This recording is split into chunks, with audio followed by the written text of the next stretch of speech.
बच्चों, आज हम जानेंगे बिंदु, रेखा, किरण और रेखाखंड के बारे में। तो बेटा सबसे पहले हम जान लेते हैं बिंदु क्या होता है। बिंदु जो एक छोटा सा डॉट नहीं लगाते हैं ऐसे, उसको हम बिंदु कहते हैं। और बिंदु की परिभाषा क्या है? एक ऐसी आकृति या चिन्ह जिसकी लंबाई, चौड़ाई व मोटाई नहीं होती।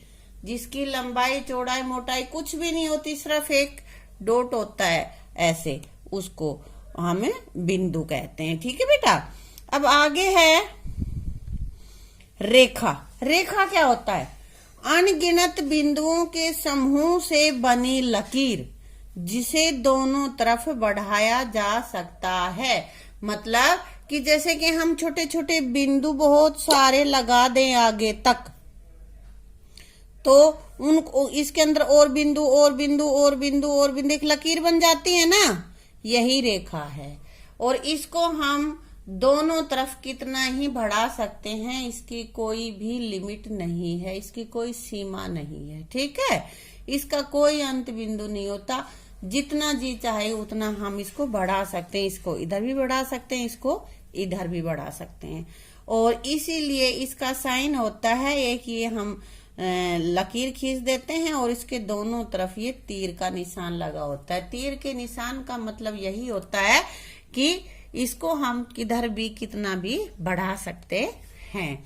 और यदि हमारे पास ये दे रखा हो कि ए बी एक रेखा है, तो उसको कैसे लिखेंगे? ए बी और ऊपर ये रेखा का चिन्ह लगा देंगे। चिन्ह होता है रेखा का। ठीक है, साइन होता है।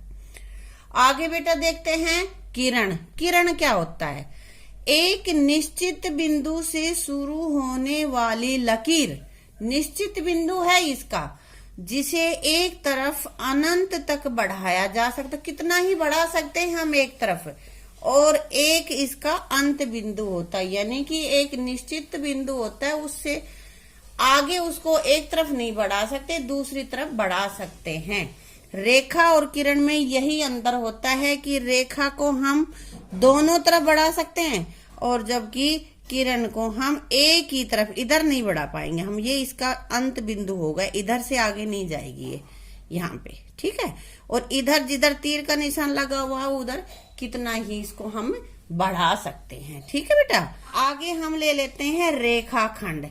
रेखाखंड रेखा का ही एक छोटा टुकड़ा होता है।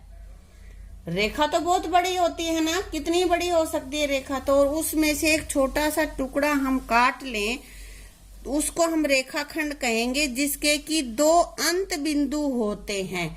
यानी कि दो बिंदु इसके शिथिर होते हैं। जैसे मान ले हमारे पास ए और बी एक रेखाखंड है, तो ये बिंदु ए और बी दोनों स्थिर हैं, इनको हम ना बढ़ा नहीं सकते, ना तो इधर बढ़ा सकते ना इधर। ये इतना ही रहेगा। मान लिये 6 सेंटीमीटर है तो 6 ही है, आगे इसको हम नहीं बढ़ा पाएंगे। ठीक है, ए बी रेखाखंड, फिर ये 6 सेंटीमीटर ही रहेगा, हमने 6 मापा है तो। ठीक है, दो इसके अंत बिंदु हैं, इसके अनंत नहीं हो सकते, अंत बिंदु ही हैं। एक कोई भी रेखा है या रेखाखंड है ना, उसमें अनंत बिंदु हो सकते हैं, अनंत बहुत सारे, लेकिन अंत बिंदु रेखाखंड के 2 ही होते हैं। लास्ट में यही बिंदु रहेगा ए और इधर रहेगा बी। ठीक है, तो बेटा बिंदु क्या होता है? बिंदु होता है एक छोटा सा पॉइंट, हमारा डॉट जो लगाते हैं वो सबसे छोटी इकाई होती है, यही हमारी इसमें रेखा गणित में। ठीक है, और रेखा वो बिंदु होते हैं जिसमें अनगिनत बिंदु लगे हुए होते हैं, अनगिनत बिंदुओं से बनी होती है वो, और उसको हम दोनों तरफ से बढ़ा सकते हैं। बेटा किरण होती है जिसको हम एक तरफ बढ़ा सकते हैं, एक तरफ नहीं बढ़ेगी और एक तरफ वो बढ़ती ही चली जाएगी। कितना ही हम जितना चाहें इतना उसको बढ़ा सकते हैं। उसके बाद है बेटा रेखाखंड। और रेखाखंड में ये रेखा का ही एक टुकड़ा होता है, उसी में से निकाला हुआ एक हिस्सा होता है, जिसके कि 2 अंत बिंदु होते हैं, वो स्थिर होते हैं, वो नहीं सरक सकते आगे। ये हमारा रेखाखंड होता है। तो बेटा जो बेसिक जानकारी है वो यही होती है, इनके बिना हम आगे कोण वगैरह नहीं कर सकते, इसलिए सबसे पहले हम इनके बारे में जानेंगे। अच्छे से आपको ये लर्न कर लेना है, समझ लेना है। ठीक है, थैंक यू।